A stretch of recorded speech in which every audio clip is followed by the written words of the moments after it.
So using our leftover pumpkin that we cut out for our kitty cat silhouette, I'm going to paint this. And I have just an end piece cut off of a pallet.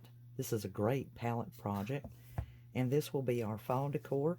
I have one of the little bird houses from Dollar Tree. I've already assembled it and glued it together and allowed it to stand. I'm going to paint my pumpkin, the pumpkin orange, in the Waverly chalk paint, the sheeted moss that comes from Dollar Tree. And dowels, these are the Chinese chopsticks, and that will be helpful to make our stem for our pumpkin. So I'm going to paint this and we will continue. So I've painted my pumpkin the pumpkin color, and I might need to put a second coat. I've done my birdhouse white, and then when I antiqued this with the Waverly antique wax onto the board and wiped off the excess with a towel, I took and rubbed that across my birdhouse to give it that, like it's been out there for a while, worn look, and like things look in the fall. I went ahead and I painted my chopstick white. The way that I'm going to have mine set up, I'm going to have my little birdhouse just up above this board. So in order to make support, I painted this white to create a square underneath so that it will raise up. But in order to mark that, I took my pencil and I placed the birdhouse in about how I want it to sit underneath, and I drew a line so that I know exactly where that will be above the board. You can see where I've marked it with a pencil. So I know that my little stick or boards have to be somewhere in this area because of the weight of this birdhouse. I'm going to need to fasten this chopstick to my board and then of course attach my birdhouse underneath. So at this point I know that I want my birdhouse to rise somewhere up here, and then that's where I'm going to take and cut it. You're going to press it and snap it. Now I have that ready. Now all I have to do is glue that and create my support underneath my birdhouse in the area that I've marked it with a pencil, and then glue those together. You can use wood glue and or hot melt to support it. I went ahead and drew a circle to where I know that other end needs to be, and then I will create a square around that, and the wood pieces will only have to be just big enough to go all the way around this. Okay, so I went ahead and used my needle nose pliers and clipped little pieces and glued them into place. And I went ahead and put my peg there, my post. But you'll see right here in a minute, I did have to double layer the underneath to get that support. The quickest, easiest pumpkin stem you can make, I take my little dowel, and I know that about that much is going to need to be up above in order to make this set.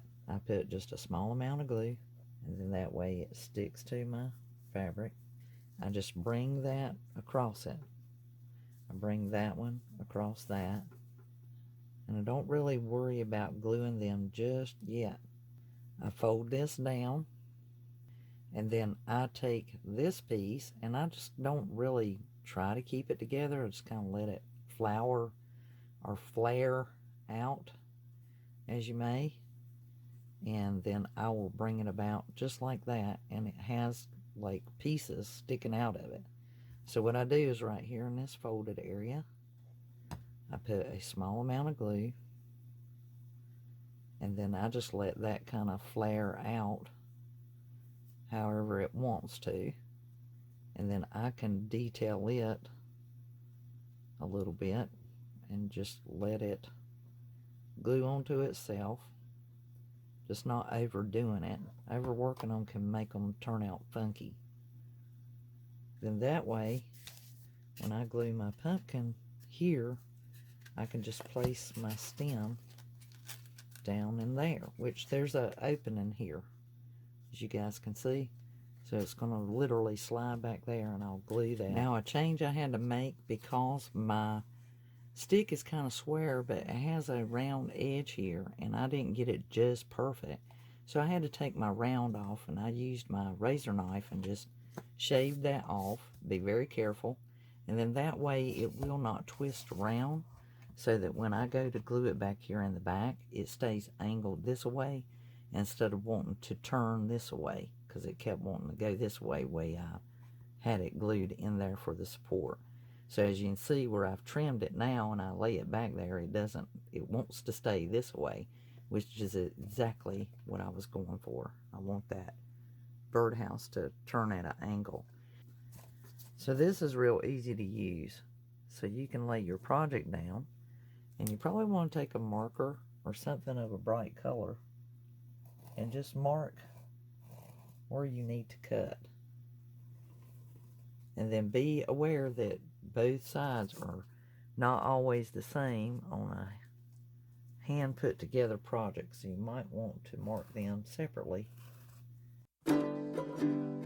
Alright guys, let's go ahead and cut that sheet moss and attach it to the top of our birdhouse, including the steep, of course.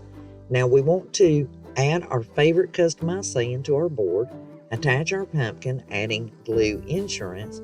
Go ahead and place the stem into place, grab your picks, and start decorating and customizing the top of your pumpkin. Add that beautiful little cardinal, which happens to be North Carolina's state bird. And if you happen to have got those metal clamps from Dollar Tree, clip that to your birdhouse until that hot melt glue cools. Customize the top of your pumpkin, making it beautiful. And of course, if you do like me, I just had to have a touch of lavender. And it is absolutely lovely. We are using all the leftover pieces from previous DIY projects on my channel. So if you are new to my channel, subscribe. You'll see we do not waste a thing. And read the comments and suggestions down below, because each and every one of my subscribers is part of my DIY team. I read and look at each and every comment and reply to each and every comment and suggestion. Give me a thumbs up on this video, guys. That lets YouTube and me know that you enjoyed it, and they will feature it and show it to other people. Now, until we come up with our next item of DIY, it's fall, y'all. Go out and make a dandy fall decor. Until the next DIY, this is Elizabeth. Over now. Bye, guys.